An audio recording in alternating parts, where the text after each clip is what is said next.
The marriage certificate still survives in the Louisiana State Archives, yellowed and fragile, bearing the names of Jeremiah, Aldrich, and Celeste, identified only as property beneath his signature. What makes the document so disturbing is not merely the grotesque union between a plantation owner and his enslaved cook, but the 13 unexplained deaths that followed in the months after their wedding in March of 1854. Local newspapers from the period, carefully preserved in private collections, suggest a conspiracy so elaborate and cruel that authorities buried the investigation to shield some of Louisiana's most influential families. The truth behind this forced marriage exposes a web of betrayal, revenge, and systematic torture that shocked even the violence, hardened antebellum South, before continuing the story of Jeremiah Aldrich and the hellish fate that awaited him at Willowbrook Plantation. Be sure to subscribe to the channel and tell us in the comments which state you're listening from. Now, let us return to a time when honor meant everything, and when broken trust could destroy a man in ways far worse than death. The events that led to that unholy marriage began 15 years earlier in the murky backwaters of the Mississippi Delta, where fortunes were built on human flesh and blood money, flowed as freely as the muddy river itself. Jeremiah Aldrich was not born into the plantation aristocracy that defined Louisiana society in the 1840s. The son of a failed tobacco farmer from Kentucky, he arrived in New Orleans in 1839 with nothing but burning ambition and a willingness to engage in business that more established gentlemen would not touch with their finest gloves. The slave trade, though legal, carried a social stigma among old Creole families who preferred to maintain the illusion that their wealth came solely from sugar and cotton, not from the buying and selling of human beings. In the sweltering summer of 1840, Aldrich formed a partnership with Marcus Devo and Samuel Rochelle, two men whose desperation matched his ruthless ambition. Devo, the youngest son of a declining sugar baron, needed money to save his family's failing plantation from creditors. Rochelle, a former ship captain ruined by yellow fever and bad investments, possessed invaluable knowledge of illegal slave routes from Cuba and the Caribbean. Together, they founded what they called the Delta Trading Company. Operating from a warehouse on the outskirts of New Orleans, where laws grew thin and questions were rarely asked about the source of merchandise, the business proved more profitable than any of them had imagined. While legitimate slave traders dealt in documented property with clear titles and health certificates, Aldrich's operation specialized in what they euphemistically called recovery services. They purchased enslaved people who had escaped from failed plantations, bought kidnapped free black people from corrupt bounty hunters, and most lucratively, smuggled newly captured Africans from illegal ships that continued crossing the Atlantic despite the official ban on international slave trading. Their profit margins were extraordinary because their operating costs were minimal. They showed no concern for health, housing, or basic humanity. For 3 years, the partnership thrived in the shadows of New Orleans society. They reinvested their profits into legitimate ventures, purchasing respectability along with property. Devo saved his family's plantation and expanded it into one of the most productive sugar operations in St. Charles Parish. Rochelle bought a fleet of riverboats and became a respected shipping magnate.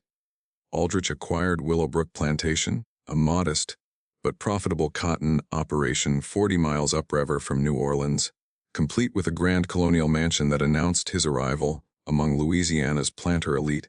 But success bred carelessness, and carelessness drew attention. In the spring of 1843, word reached them that federal marshals were investigating illegal slave trading along the Gulf Coast. Someone had been asking questions, examining shipping records, and, most dangerously, interviewing former captives who had escaped or gained freedom. The three partners met in emergency session in Aldrich's new study at Willowbrook, surrounded by leather, bound books he could not read, and oil portraits of ancestors who were not his own. The tension was suffocating as each man realized their empire of human misery was on the verge of collapse. Devo, the most nervous of the three, proposed dissolving the partnership and destroying all records. Rochelle, ever the sailor, urged a slower approach, moving assets offshore and waiting for the investigation to pass. Aldrich had already chosen a different solution, one that revealed the depth of his moral bankruptcy. He intended to eliminate his partners and claim their combined assets. He needed a plan that would remove suspicion from himself while silencing the two men who could destroy him. The answer came with chilling clarity. He would kill them both and stage the scene to appear as though they had murdered each other over money. With Devo and Rochelle dead, Aldrich would emerge as the sole survivor of a tragic dispute, free to erase the evidence and keep their accumulated wealth. The murders took place on a humid evening in June of 1843 at the warehouse that had served as their base for 3 years. Aldrich arranged the meeting under the guise of planning their exit from the slave trade. He chose the location carefully. The warehouse district was mostly deserted after sunset, and the building itself was scheduled for demolition the following month as the city expanded its commercial port facilities. Aldrich arrived early, concealing a loaded pistol in his coat and a razor-sharp skinning knife in his boot. His plan was brutally simple: shoot Devo first, then stage a knife fight with Rochelle that would leave both men dead while making him appear to have acted in self-defense. He had even arranged false witnesses, 3 men from the docks who would swear they had seen Devo and Rochelle arguing violently earlier that day over missing money. When his partners arrived, Aldrich was already seated at their usual planning table, a bottle of expensive whiskey and 3 glasses arranged between stacks of ledgers and shipping documents. The conversation began normally. Devo reviewed the legal threats they faced, and Rochelle outlined a plan to transfer their assets to banks in Havana, beyond the reach of American law. But as the evening wore on and the whiskey flowed, Aldrich steered the discussion toward their accumulated wealth, specifically the location of cash reserves hidden in various banks and safe houses around New Orleans. It was Rochelle who first sensed something was wrong. The old sailor's instincts, honed by years of dangerous voyages, picked up on subtle changes in Aldrich's demeanor. The way his eyes avoided theirs, how his hand kept drifting toward his coat pocket, the tension in his voice when asking about account numbers and security arrangements. When Rochelle suggested postponing the meeting and reconvening the next day with their lawyers, Aldrich realized his window of opportunity was closing.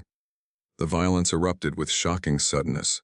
Aldrich drew his pistol and fired directly into Devo's chest before the younger man could react. The shot echoed through the empty warehouse like thunder. Devo collapsed backward in his chair, blood spreading across his white shirt, eyes wide with shock and betrayal. Rochelle, despite the surprise, proved more resilient than Aldrich had anticipated. The former sea captain overturned the heavy table between them and lunged forward with a broken whiskey bottle, slashing at Aldrich's face and opening a deep gash across his left cheek that would leave a permanent scar. What followed was a desperate struggle, lasting nearly 10 minutes, far longer than Aldrich had planned.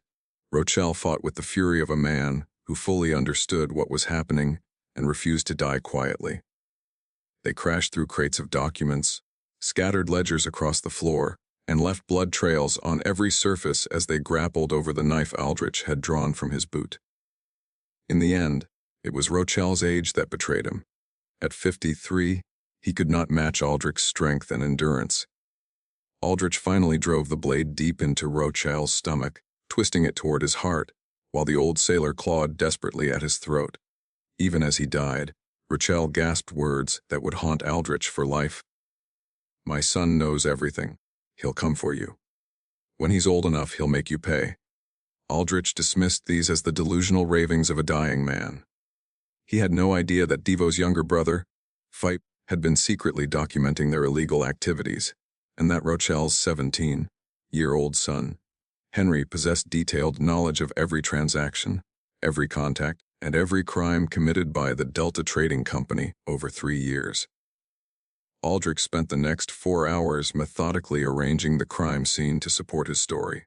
He positioned Devo's body to suggest he had been shot while reaching for a weapon, placed Rochelle nearby with a bloody knife in his hand and defensive wounds implying a struggle between the two men, scattered money to suggest a financial dispute, damaged the office safe to imply a robbery gone wrong, and even inflicted additional wounds on himself to support the claim that he was an innocent bystander caught in a violent confrontation. The false witnesses performed exactly as paid, testifying that they had seen Devo and Rochelle arguing earlier over missing funds. A corrupt dock worker claimed to have heard shouting from the warehouse around the time of the murders, followed by gunshots and the sounds of a violent struggle. Aldrich had prepared a convincing explanation for his presence. He had arrived to mediate the dispute, only to walk into a deadly confrontation that left him fighting for his life. The New Orleans police, overwhelmed by more pressing crimes and eager to close a case involving 3 relatively respectable businessmen, accepted Aldrich's account with minimal investigation. The official report concluded that Devo and Rochelle had killed each other in a business dispute, with Aldrich barely escaping the same fate. Within a week, the warehouse was demolished as planned, destroying any remaining evidence of the partnership's illegal activities. With his partners dead and their assets now available, Aldrich moved quickly to consolidate his newfound wealth. He presented himself as the surviving partner of a legitimate shipping company, producing carefully forged documents showing that Devo and Rochelle had agreed to transfer their shares to him in the event of their deaths. Banks that had previously been suspicious of 3 unknown men conducting large cash transactions readily accepted the word of a single plantation owner with a documented history of successful cotton production.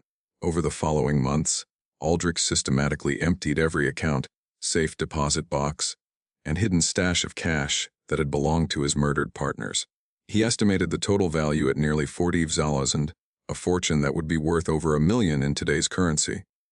More importantly, he had eliminated the only 2 people who could link him to the Delta Trading Company's illegal operations, leaving him free to reinvent himself as a respectable member of Louisiana society. But Aldrich had made a fatal miscalculation. In his obsessive focus on immediate threats and financial gain, he had completely overlooked the families of the men he had murdered. He failed to consider that both Marcus Devo and Samuel Rochelle had younger relatives who would eventually uncover the truth about their deaths and who would spend the next decade planning a revenge so careful and devastating that death would have seemed a mercy compared to what they had in store. Philip Devo was 22 when his brother Marcus was murdered. Unlike the older Devo men, who had always prioritized immediate gratification over long-term strategy, Philip possessed a calculating intelligence that made him far more dangerous than Aldrich could imagine. As Marcus' closest confidant and unofficial business manager, Philip had maintained detailed records of every Delta Trading Company transaction, including coded ledgers documenting illegal slave purchases, shipping manifests from prohibited Caribbean routes, and, most damning of all, correspondence with corrupt officials who had facilitated their operations. Philip had never trusted Jeremiah Aldrich. Something about the Kentucky newcomer's eagerness to engage in the most brutal aspects of the business struck Philip as excessive, even by the standards of men who trafficked in human beings. He began investigating Aldrich's background months before the murders, uncovering inconsistencies in his history and financial irregularities that suggested far more complex motivations than mere greed. When news of Marcus' death reached Philip at the family's struggling plantation, his first reaction was not grief but cold, calculating fury. The official story made no sense to anyone who actually knew the 3 partners. Marcus, though desperate for money, was fundamentally cautious and would never have confronted Samuel Rochelle violently.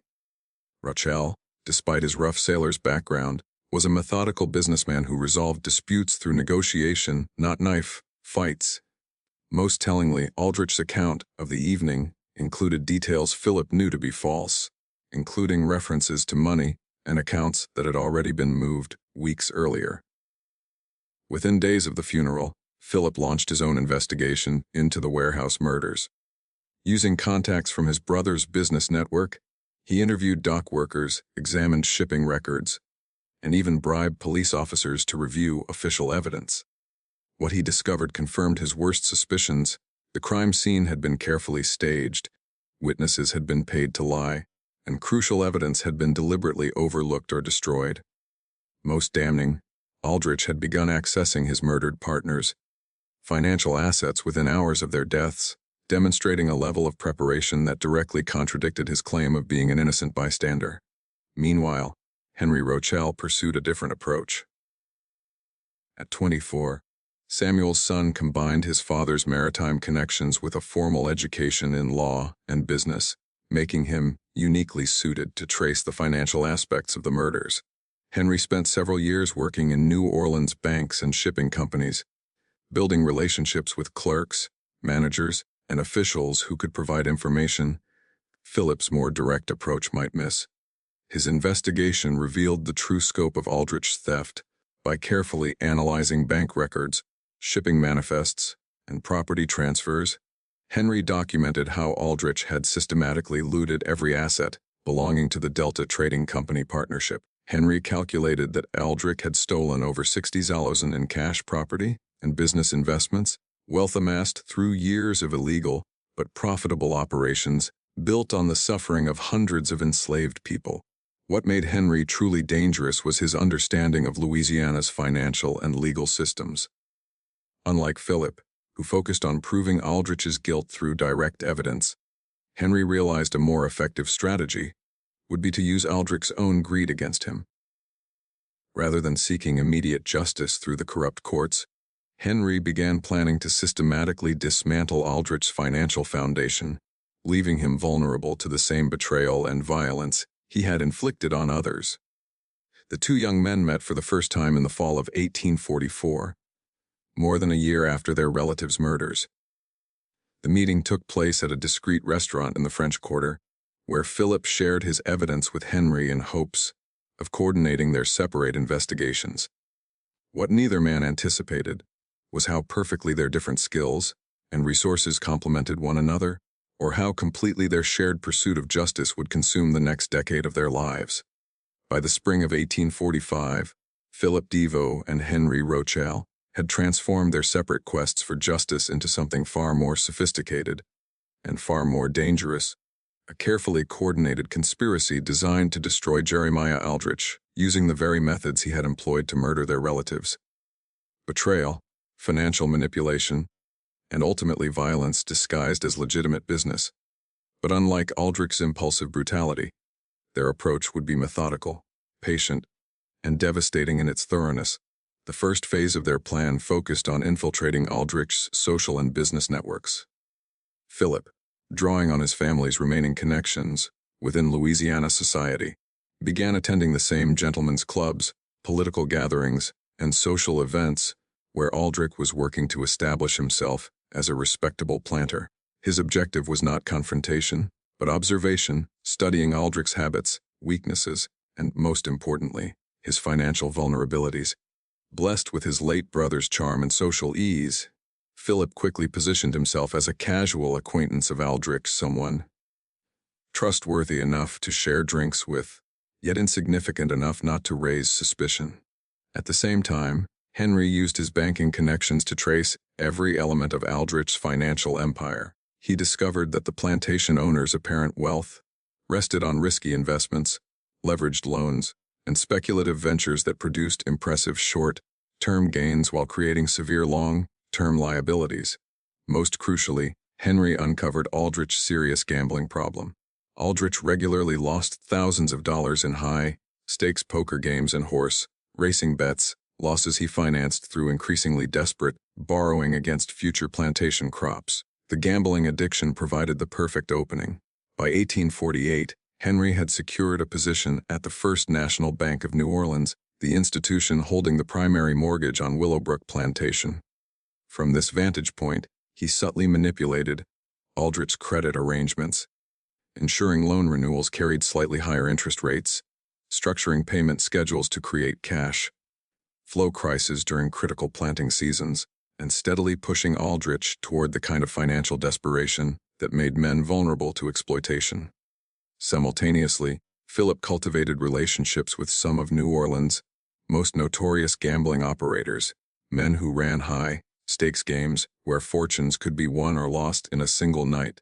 Through carefully placed bribes and promises of future favors, Philip arranged for Aldrich to receive invitations to increasingly expensive games, where the stakes were higher and the other players secretly colluded to ensure the plantation owner lost far more than he could afford.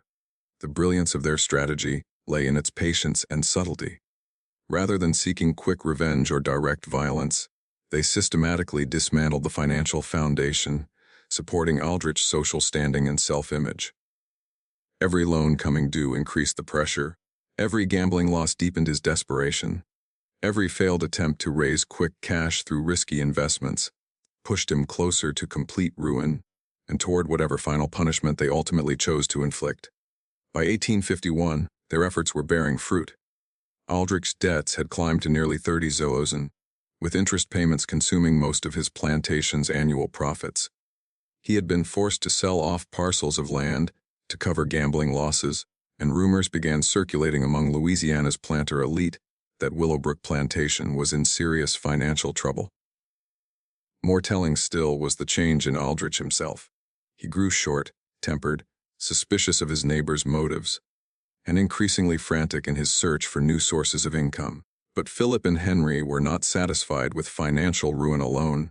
Their ultimate aim was to subject Aldrich to the same humiliation and terror their murdered relatives had endured in their final moments.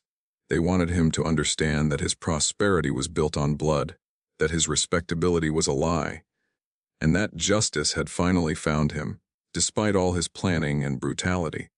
The final phase of their revenge would require pushing Aldrich beyond desperation into total entrapment, forcing him into a position where he would accept any terms they offered, no matter how degrading or dangerous. They needed him so completely cornered that death would seem preferable to the alternatives. Yet they also needed him alive long enough to fully grasp the precision and sophistication of their vengeance. It was Henry who conceived the next step, using Aldrich's own enslaved people as instruments of his destruction. Every plantation owner lived in fear of slave rebellion, a fear that could be exploited by those who understood the psychological dynamics of mastery and control. Rather than inciting an actual uprising, an approach that would have been both dangerous and morally untenable, Henry proposed a far more subtle strategy. They would use Aldrich's marriage to one of his own enslaved people as the ultimate humiliation, a public degradation that would destroy his social standing while leaving him legally powerless to escape the consequences. The choice of Celeste as the instrument of his final disgrace was deliberate. Philip and Henry spent months studying every person who lived and worked at Willowbrook Plantation, searching for someone whose forced marriage to Aldrich would inflict maximum social damage, while also giving them a reliable means of controlling his ultimate fate. Celeste met every requirement, for reasons that extended far beyond her appearance or status. At 38 years old, Celeste was a large woman, but her size was the least remarkable thing about her in Philip and Henry's eyes. What made her invaluable was her intelligence, her fierce commitment to survival, and above all, her absolute hatred for Jeremiah Aldrich. Unlike many enslaved people who concealed their true feelings behind practiced obedience, Celeste made no effort to hide her contempt for the man who owned her. She carried out her duties as head cook efficiently and without complaint, yet anyone paying close attention could see the cold fury burning behind her eyes whenever Aldrich was near. Her hatred had deep roots. Aldrich purchased Celeste in 1847 from a failed plantation in Mississippi, separating her from her husband and 3 children, who were sold to different owners in different states. The separation was not economically necessary. Aldrich could have afforded to purchase her entire family, but he chose to buy only Celeste, needing an experienced cook and seeing no profit in what he dismissively called unnecessary mouths to feed. When Celeste begged him to at least purchase her youngest child, a 10-year-old daughter, Aldrich laughed and told her he was running a plantation, not an orphanage for colored children. For 7 years, Celeste endured the daily humiliation of preparing elaborate meals for the man who had destroyed her family, serving him expensive delicacies, while surviving on scraps and kitchen leftovers. She watched him entertain guests with tales of his business success, knowing his wealth was built on stolen money and murdered partners. She cleaned blood from his clothes after mysterious nighttime absences and saw him burn documents and letters in the kitchen fireplace as he grew increasingly desperate to conceal evidence of his financial troubles. Over time, Celeste accumulated detailed knowledge of Aldrich's routines, personal habits, health problems, and growing paranoia about threats from creditors and rivals. She knew which foods he preferred, which medicines he took for his chronic stomach ailments, and which rooms of the plantation house he visited most often. This knowledge made her a perfect potential ally for anyone seeking to manipulate or harm her owner, and exceptionally valuable to Philip and Henry's plans for revenge. Approaching Celeste required careful handling. Neither Philip nor Henry could risk direct contact with an enslaved person on Aldrich's property, as doing so would have been legally dangerous and immediately suspicious. Instead, they relied on intermediaries, free people of color, who worked in New Orleans markets and had legitimate reasons to visit rural plantations. Through these contacts, they gradually established communication with Celeste, initially offering small sums of money in exchange for information about Aldrich's habits and activities. What they discovered exceeded their expectations. Celeste not only possessed extensive knowledge of Aldrich's vulnerabilities, but she had already been waging her own subtle campaign of psychological warfare against him. She deliberately oversalted his food to worsen his stomach problems, accidentally broke favored dishes and personal items, and spread rumors among the enslaved people about his financial troubles and possible plans to sell them to cover his debts. Her actions were careful and deniable, designed to increase stress and paranoia, without leaving clear evidence of sabotage. When Philip and Henry finally revealed their true identities and their intentions, Celeste's response was immediate and unwavering. She agreed to do whatever was necessary to destroy the man who had murdered their relatives and ruined her life. Her only condition was that her cooperation be rewarded with freedom and safe passage to Canada, where she hoped to someday find her surviving children. Philip and Henry agreed without hesitation, recognizing they had found not merely a tool, but a partner whose motivations aligned perfectly with their pursuit of justice. Over the following months, the final details of the plan took shape. Aldrich would be driven into complete financial ruin through manipulated gambling losses and called-in loans, leaving him vulnerable to an offer he could not refuse: marry Celeste in a legal ceremony or face immediate death at the hands of his creditors. The marriage would annihilate his social standing and give Philip and Henry legal access to his property through their control of his wife. Most importantly, it would place Celeste in a position to gradually poison Aldrich over several months, forcing him to endure the same slow, agonizing death that their murdered relatives had suffered. But the plan required one final, crucial element: timing. They needed Aldrich's financial collapse to coincide with a moment when he would be isolated from potential allies and unable to turn to law enforcement or political connections for help. The opportunity arose in early 1854, when Henry learned that Aldrich planned to attend a high-stakes gambling tournament in New Orleans, hoping to win enough money to save his plantation from foreclosure. It was the perfect moment to spring their trap, when Aldrich would be desperate enough to accept any terms that offered even a sliver of hope, no matter how degrading. The gambling den was located in a converted warehouse near the New Orleans waterfront, a gathering place for the city's most desperate and dangerous men, willing to risk everything on the turn of a card or the roll of dice. The February evening of 1854 was particularly humid and oppressive, with fog rolling off the Mississippi River, shrouding the streets in a gray mist that muffled sound and blurred the lines between reality and nightmare. Aldrich arrived carrying a leather satchel with $8,000 in nearly every liquid asset he could scrape together from the sale of slaves, equipment, and personal property at Willowbrook Plantation. It was his last desperate attempt to win enough money to satisfy his creditors and save his plantation from foreclosure. What he did not know was that Philip Devo and Henry Rochelle had meticulously orchestrated this moment for months, ensuring that every other player at the high-stakes table was working in concert to strip him of his remaining wealth.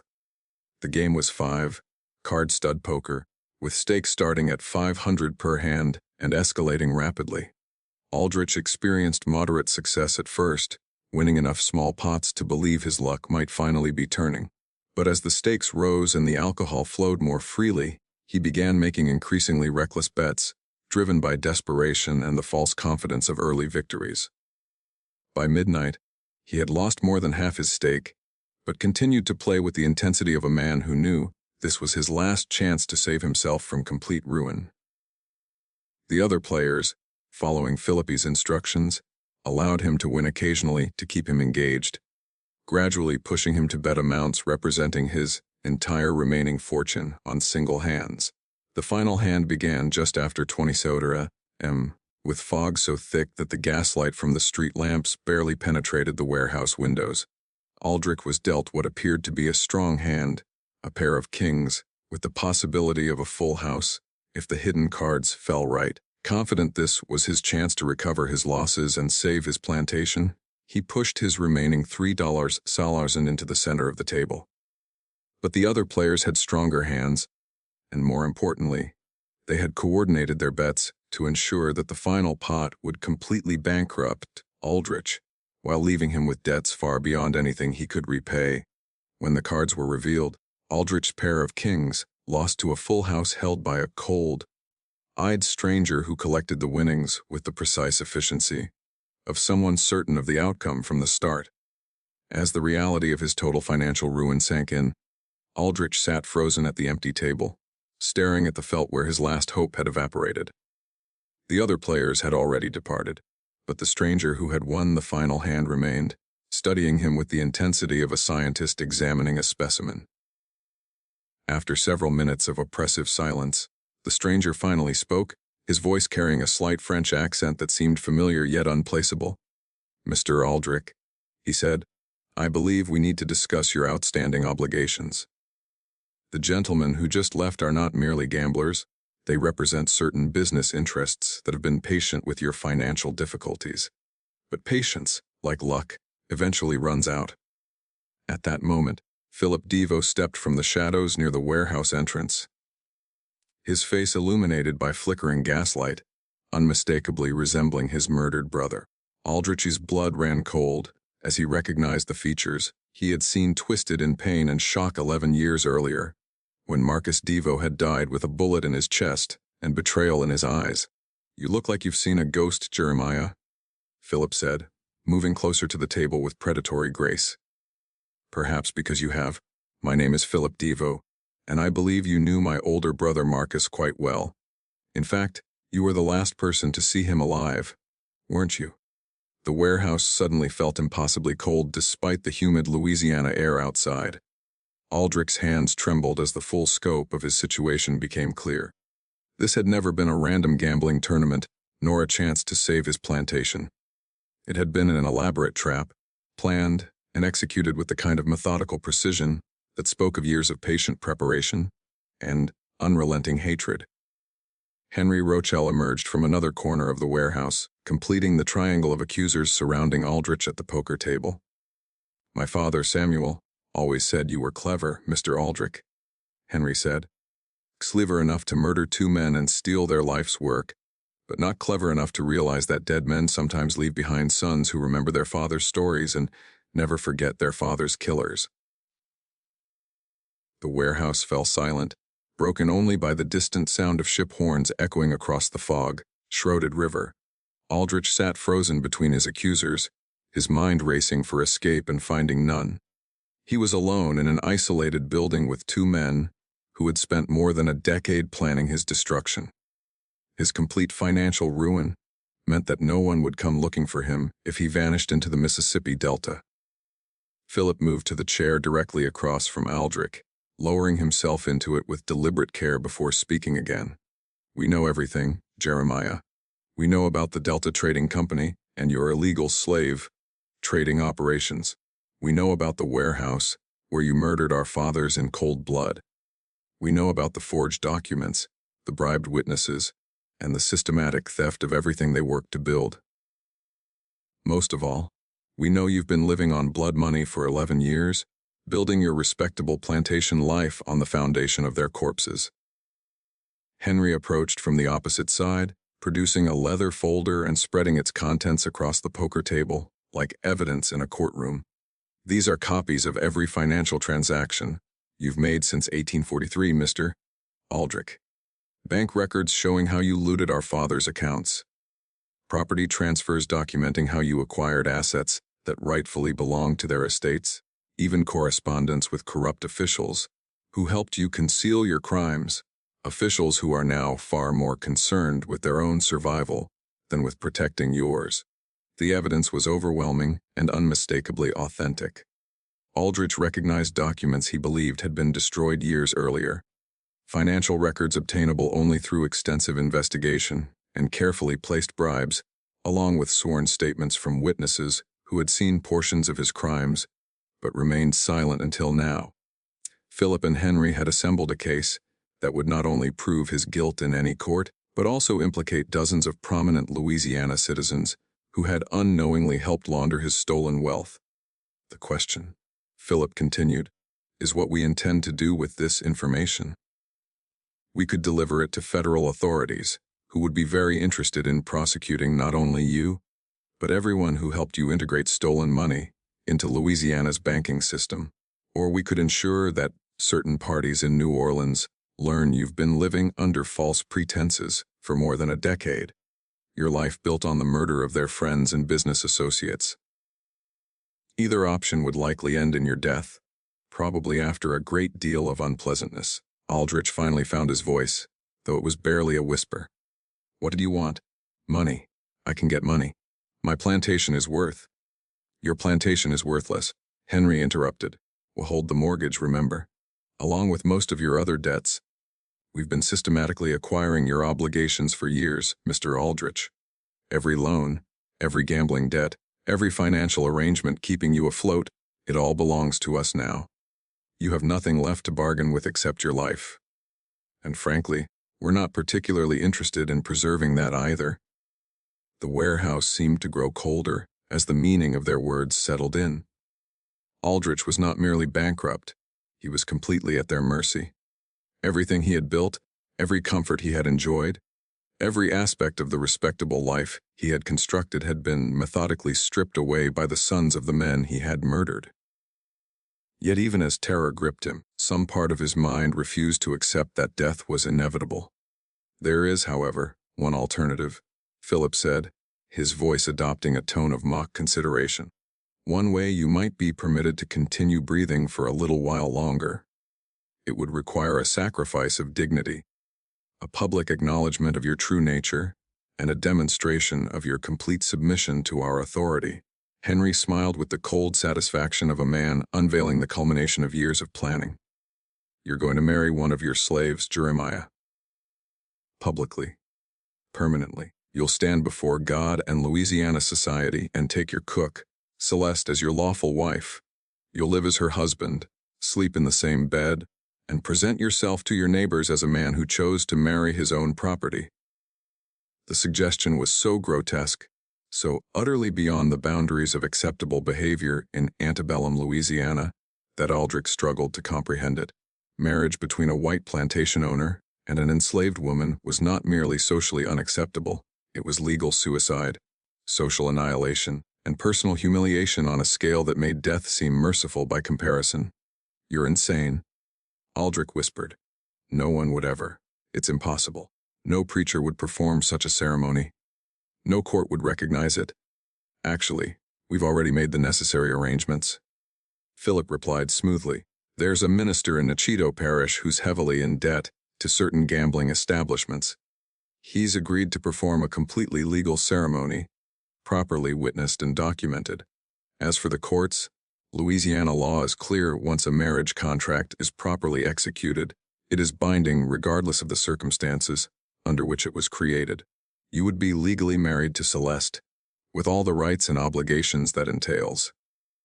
Henry leaned forward across the table, his eyes glittering with malicious satisfaction. The beauty of this arrangement, Mr. Aldrich, is that it gives you a choice. Refuse our generous offer and face immediate consequences for your crimes, consequences involving far more physical pain than you might imagine, or accept temporary humiliation in exchange for continued life, however degraded that life may become. The warehouse fell silent as Aldrich wrestled with the impossible decision. Death would be final, but it would preserve some vestige of his reputation. His neighbors might remember him as a man with gambling problems and failed business ventures, but they wouldn't know the truth about his murders. Marriage to Celeste, however, would destroy every aspect of his social identity, while leaving him alive to endure years of public humiliation and private torment. "How long?" he finally asked. "If I agree to this arrangement, how long would it last?" Philip and Henry exchanged a look of shared understanding and satisfaction. "For the rest of your natural life, Mr. Aldrich, marriage is a sacred bond. Though," Henry added with a subtle edge, "given your age and health, we suspect your natural life might not extend as long as you hope." The implication was clear and chilling. They weren't offering temporary humiliation followed by freedom. They were offering a slow death, disguised as marriage, a prolonged torture that would break his spirit long before claiming his body. Yet even this seemed preferable to immediate execution in a fog-shrouded warehouse with his corpse dumped into the Mississippi River. After what felt like hours, but was likely only minutes, Aldrich lifted his head and looked directly at his tormentors. "If I agree to this marriage, what guarantee do I have that you won't simply kill me anyway?" "None whatsoever," Henry replied bluntly. "But you do have our word that your death, when it comes, will be far more pleasant than what we originally planned. Think of the marriage as an opportunity to demonstrate good behavior. Compliance will be rewarded with kindness. Resistance will be punished with creativity." Philip produced a document from his coat pocket and placed it on the table beside the evidence of Aldrich's crimes. "This is a marriage contract, properly prepared and ready for your signature. The ceremony is scheduled for tomorrow evening at Willowbrook Plantation, where all your neighbors and business associates will be invited to witness your voluntary union with Celeste. They've been told you've experienced a religious conversion and wish to demonstrate your commitment to Christian charity by elevating one of your slaves to the status of wife. The final humiliation required that he present the marriage as his own choice, a voluntary act of Christian benevolence rather than the forced degradation it truly represented. His neighbors would view him as eccentric, perhaps insane, but they would believe it was his decision. No one would suspect that he was being coerced by the vengeful sons of murdered partners, for no one else knew that Marcus Devo and Samuel Rochelle had ever existed. Aldrich reached for the contract, his hands shaking violently. The terms were simple and absolute. He would marry Celeste in a legal ceremony, live with her as husband and wife, and provide for her welfare as he would any spouse. In exchange, his creditors would delay collection of his debts and allow him to continue operating Willowbrook Plantation under their oversight. As he signed the contract that would destroy his life, Aldrich clung to the desperate hope that he might still find a way to escape, appeal to authorities, flee the state, or find a legal loophole to invalidate the marriage. But the satisfaction in Philip and Henry's eyes told him otherwise. They had anticipated every possible escape he might consider. "Welcome to the family, brother-in-law," Philip said as he collected the signed contract. "We'll see you tomorrow evening for the ceremony. I trust you'll dress appropriately for such a momentous occasion." The morning of March 15, 1854, dawned gray and oppressive, heavy clouds threatening rain, and a humid wind carrying the stench of rotting vegetation from the nearby swamps. Aldrich had not slept since returning from New Orleans, spending the night pacing his study and staring at the marriage contract that represented the end of everything he had built over 15 years in Louisiana. Celeste had been informed of the arrangement through intermediaries, though she feigned surprise when Aldrich awkwardly attempted to explain the situation at breakfast. She listened to his stammering account of financial difficulties and social obligations with the patient composure of a parent hearing a child confess minor misbehavior. When he finished, she simply nodded. "Yes, Master Aldrich, I understand. I'll prepare myself for the ceremony." The calm acceptance in her voice terrified him far more than anger or resistance could have. It suggested a level of preparation and coordination that implied she had known about the plan long before he had been forced to agree.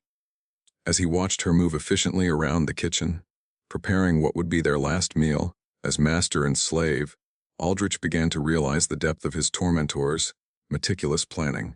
Throughout the day, neighbors and acquaintances arrived at Willowbrook Plantation, drawn by invitations Philip and Henry had sent in Aldrich's name. Guests were told they were witnessing an extraordinary act of Christian charity, as their neighbor had chosen to honor one of his most faithful servants by elevating her to the dignity of marriage. Most arrived expecting some elaborate joke or evidence of Aldrich's mental instability, given his recent financial troubles. Instead, they encountered a properly organized ceremony, complete with decorations, refreshments, and a nervous groom who seemed genuinely committed to the bizarre proceedings. Aldrich had dressed in his finest clothes, as Philip had instructed, and he played his role with the desperate conviction of a man whose survival depended entirely on performance.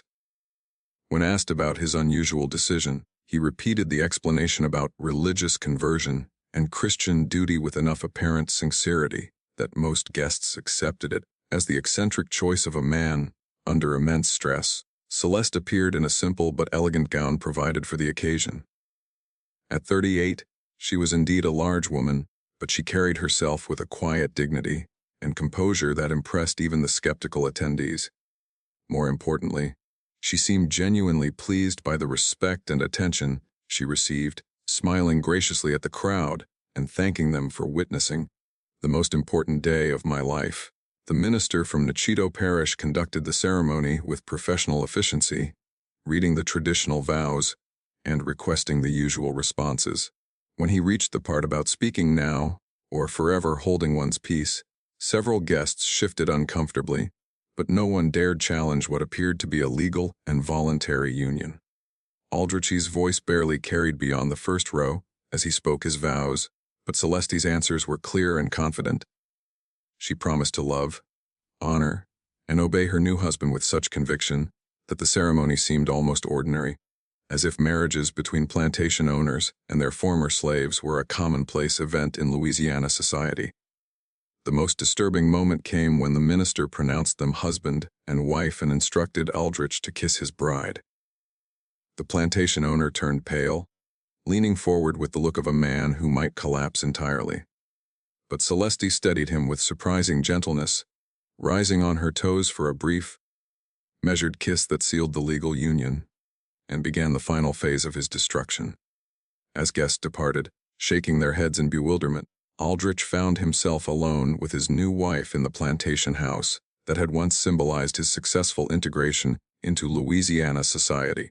The building now felt foreign and threatening, as if the ceremony had transformed familiar rooms into alien spaces where he no longer belonged. Celeste moved through the house with the confidence of someone fully aware that the power dynamic had shifted. She began rearranging furniture and personal effects with casual authority, emphasizing her new status as mistress of the household.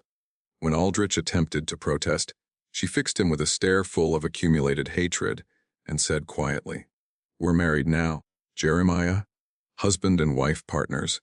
I think it's time we started acting like it, don't you?" That first night, as they lay in the same bed that had once been his private sanctuary, Aldrich realized the sophistication of his tormentor's punishment. This was no ordinary death sentence.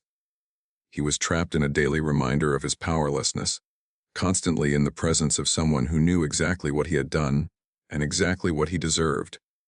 Every meal she prepared, every word she spoke, every gesture of apparent affection would be a calculated reminder that his life of comfort had been built on blood and theft. And the true horror had only just begun. As Aldrich would soon realize, the marriage was far from the culmination of Philip and Henry's revenge. It was merely the opening act of a slow, deliberate destruction that would make the warehouse in which his partners had died seem merciful by comparison. The first month of marriage passed with deceptive normalcy. Celeste settled into her new role with an efficiency that impressed even the remaining neighbors of Willowbrook.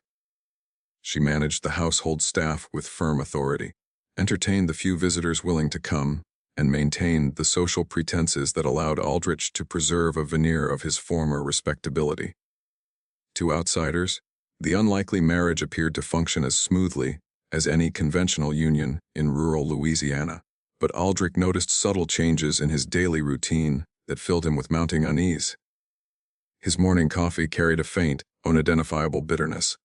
His evening meals, though expertly prepared and elegantly presented, left him inexplicably nauseated and fatigued. Most disturbing were the headaches and dizzy spells that seemed to intensify whenever he spent time with his wife. At first, he blamed stress. The humiliation of his forced marriage combined with his dependence on Philip and Henry's mercy was enough to sap any man's health. Yet as the weeks passed and his condition worsened, Aldrich could no longer ignore the possibility of deliberate malice.